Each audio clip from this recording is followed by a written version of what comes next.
আগামী দিনে পাবনা 4 কেন পাবনার 5টি আসনে শহীদ জিয়াউর রহমান, দেশনেত্রী বেগম খালেদা জিয়া এবং আমাদের নেতা জনাব তারেক রহমানের নেতৃত্বে এই দেশের মানুষ ধানের শীষকে ভোট দেবে ইনশাআল্লাহ।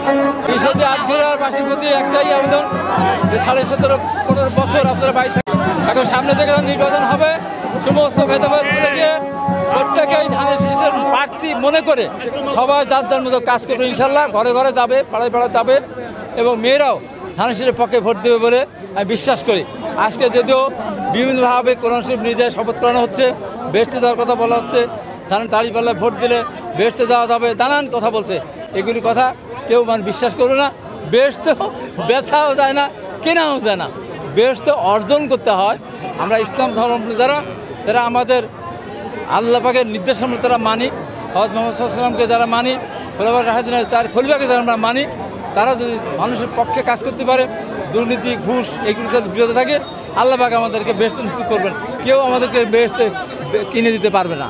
অনেকে বলেন না একটা সুযোগ এসেছে, এইবার ভোট দিলে দাঁড়িপাল্লায় ভোট দিলে বেহেশতে দেওয়ার সুযোগ পাবে, একবার টোটালি ভিত্তিক কথা।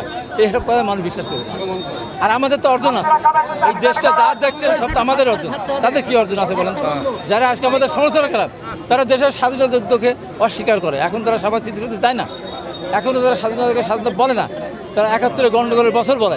আমার কথা, আমার নেত্রী দেশনেত্রী বেগম খালেদা জিয়া, জিয়াউর রহমান, তারেক রহমান, আমরা কারোর বিরুদ্ধে বলি না, আমরা মিথ্যা কথা বলি না, আমরা যা বলি সত্য কথা বলি। আমাদের বিকৃতি করে এই যে আমাদের তুহিন দীর্ঘদিন থেকে কারাগারে ছিলেন, বেড়ে আসছে, আমাদের নেতারা সব বেড়ে আসছে। ইনশাআল্লাহ আমরা আগামী দিনে ঐক্যবদ্ধ হবে, আমরা ধানের শীষের পক্ষে ভোট করবো, ইনশাআল্লাহ আমরা জয়যুক্ত হব।